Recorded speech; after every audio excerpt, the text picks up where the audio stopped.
கிறிஸ்துவுக்குள் அன்பான தேவனுடைய பிள்ளைகளே, இயேசு கிறிஸ்துவின் நாமத்தில் உங்களை அன்போடு கூட நான் வாழ்த்துகிறேன்.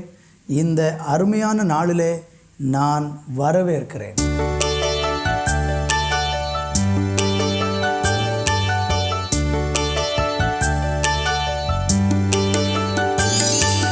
தம் கிருபை பெரிதல்லோ, எம் ஜீவனிலும் அதே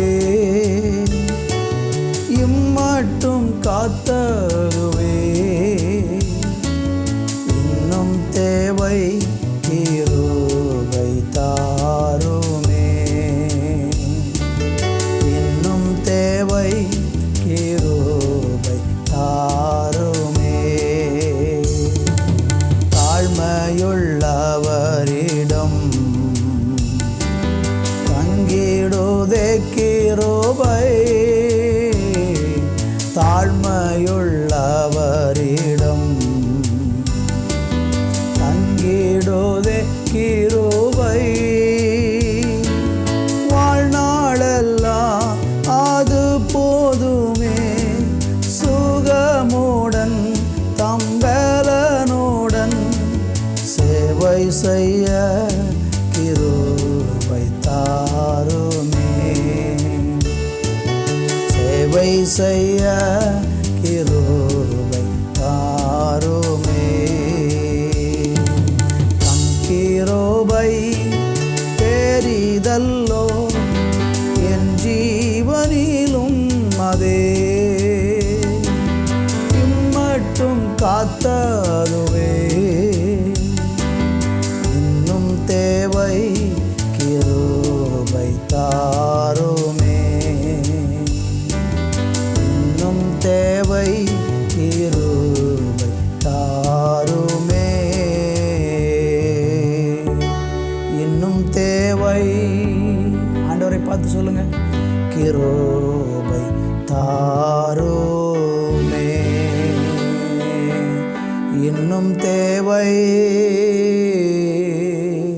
கிருபை தாருமே. ஒவ்வொரு நாளும் இந்த உலகத்திலே வாழ்வதற்கு ஆண்டவருடைய கிருபை நமக்கு தேவை. அவருடைய கிருபை இல்லாமல் நம்மளால் ஒன்றுமே செய்ய முடியாது. நம்ம நிர்மூலமாகாமல் இருப்பது நம்முடைய ஆண்டவருடைய மேலான கிருபை. ஆண்டவரை பார்த்து சொல்லுங்கள், இன்னும் தேவை எனக்கு கிருபை. இந்த உலகத்தில் நமக்கு என்ன தேவைகள் அதிகமாக இருக்குது? கிருபை தான் அதிகமாக தேவை. காரணம், ஒரு மனுஷனுக்குள்ள அதிகமான தேவனுடைய கிருபை பெருகுமானால் அவன் கர்த்தராலே ஆசீர்வதிக்கப்படுவான். நல்ல பிதாவே, உமக்கு நன்றி. தொடர்ந்து ஆசீர்வதியும் இயேசுவின் நாமத்தில் பிதாவே, ஆமேன், ஆமேன். இந்த நாளிலே நம்ம தியானிப்பதற்கு லூக்கா சுவிசேஷம் 2ஆம் அதிகாரம் 52வது வசனம். இயேசுவானவர் ஞானத்திலும் வளர்த்தியிலும் தேவ கிருபையிலும் மனுஷர் தயவிலும் அதிகமாய் விருத்தி அடைந்தார். வாசித்த இந்த வசனத்திலே இந்த பூமியில் 33.5 ஆண்டுகள் ஒரு மனுஷ சாயலில் வாழ்ந்த இயேசு கிறிஸ்துவுக்கு என்னதெல்லாம் இந்த உலகத்தில் தேவைப்பட்டது என்பதை இந்த வார்த்தை நமக்கு சொல்கிறது. இயேசு எதிலெல்லாம் விருத்தி அடைந்தார், எதிலெல்லாம் அவர் பெருகினார் என்பதை இந்த வசனம் காண்பிக்கிறது. அவர் முதலாவது ஞானத்தில் அவர் விருத்தியடைந்தார் என்று பார்க்கிறோம். இயேசு கிறிஸ்துவுக்கு இந்த பூமியிலே அவர் வாழும்போது அவருக்கு ஞானம் தேவைப்பட்டது. இன்றைக்கு ஞானம் என்றால் என்ன என்று கூட நிறைய பேருக்கு தெரியவில்லை. நீதிமொழிகளின் புஸ்தகத்தில் நம்ம வாசிக்கும்போது சாலமோன் ஒரு அழகான காரியத்தை சொல்லுகிறார். என்ன சொல்லுகிறார்? நீ என்னத்தை சம்பாதிக்காவிட்டாலும் ஞானத்தை சம்பாதி என்று சொல்லுகிறதை பார்க்கிறோம். ஒரு மனுஷன் இந்த பூமியிலே வாழும்போது அவனுக்கு ஞானம் ரொம்ப ரொம்ப அவசியமாக இருக்கிறது. இந்த ஞானம் எப்படி கிடைக்கும்? நீதிமொழிகள் 1:7 சொல்லுகிறது, கர்த்தருக்கு பயப்படுதலே ஞானத்தின் ஆரம்பம் என்று சொல்லப்பட்டிருக்கிறது. ஒரு மனுஷன் கர்த்தருக்கு பயந்தால் அவனுக்கு தேவன் தம்முடைய ஞானத்தை கொடுக்கிறார். ஞானம் எதற்காக உபயோகப்படுத்தப்படுகிறது என்று நீங்கள் ஆராய்ந்து பார்த்தீங்கன்னா, இன்றைக்கு உலகத்தில் அறிவுள்ள மனிதர்களும் இருக்கிறாங்க, ஞானமுள்ள மனிதர்களும் இருக்கிறாங்க. அறிவு இந்த உலக காரியங்களில் நமக்கு நல்ல வளர்ச்சியையும் உயர்வையும் சம்பாத்தியத்தையும் நமக்கு சேர்த்து தரும். ஆனால் ஞானம் ஒரு மனிதனுக்கு பரிசுத்தமுள்ள ஒரு வாழ்க்கையை தரும். தீமையை விட்டு எப்படி விலகி பரிசுத்தமாய் வாழ்வது என்பதை கற்றுக் கொடுப்பது தான் ஞானம்.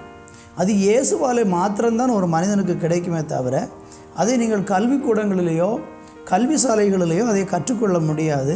அது தேவனிடத்தில் மாத்திரம் கிடைக்கிற ஒன்றாக இருக்கிறது. ரெண்டாவது பார்க்கும்போது இயேசு தேவனுடைய கிருபையிலே விருத்தி அடைந்தார் என்று பார்க்கிறோம். தேவனுடைய கிருபை எதற்கு நமக்கு அவசியம் என்றால், தேவ கிருபை யாருக்குள்ளே அதிகமாய் பெருகுகிறதோ அவர்கள்தான் அழிவிலிருந்து தப்ப முடியும். நீங்கள் புலம்பலின் புஸ்தகத்தில் வாசிக்கும்போது நாம் நிர்மூலமாகாமல் இருப்பது ஆண்டவருடைய கிருபையே என்று வேதம் சொல்லுகிறது. ஒரு மனுஷன் அழிஞ்சு போகாமல் இருக்கணும்னா அவனுக்கு கிருபை தேவை. நோவாவின் காலத்தில் ஆதியாகமம் 6ஆம் அதிகாரத்தை படித்து பார்த்தீங்கன்னா, கர்த்தருடைய கண்களில் நோவாவுக்கு கிருபை கிடைத்தது. அவன் அந்த நாளில் வாழ்ந்திருந்த மனிதர்களுக்குள்ள எல்லாம் உத்தமமான ஒரு மனுஷனாக இருந்ததுனால அவனுக்கு கிருபை கிடைத்தது. அந்த கிருபை கிடைத்ததின் பலன் என்னவென்றால், எல்லாரும் ஜலத்தினாலே அழிக்கப்பட்ட போது நோவாவும் குடும்பமும் மாத்திரம் அழிவிலிருந்து காக்கப்பட்டார்கள். இன்றைக்கு நீங்கள் இந்த பூமியில் வாழும்போது நம்மை சுற்றிலும் ஆபத்துகள் நிறைந்திருக்கிறது. அதன் நடுவில் நம்ம அழிஞ்சு போகாமல் இருக்கணும்னா நமக்கு தேவனுடைய கிருபை தேவை. தேவனுடைய கிருபை தேவை. தேவனுடைய கிருபை நமக்கு வேண்டும் என்றால் நாம் தேவனுக்கு பயந்து வாழ்ந்தால் மட்டும்தான் ஆண்டவர் அவர்களுக்கு கிருபை கொடுக்கிறார்.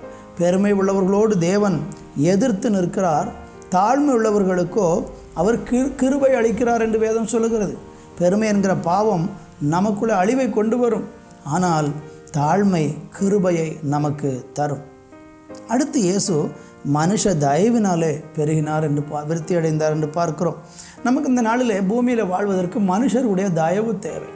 நம்ம நினைக்கிறோம், எனக்கு நிறைய பணம் இருக்கிறது, செல்வம் இருக்கிறது, எனக்கு பலன் இருக்கிறது, திறமை இருக்கிறது, யாருடைய உதவியும் இல்லாமல் நான் வாழ்ந்து விடுவேன் என்று அநேகர் தன்னுடைய சுயத்தை நம்பிக்கொண்டிருக்கிறாங்க. நமக்கு எல்லா காரியத்துக்கும் மற்றவங்களுடைய உதவி வேணும்.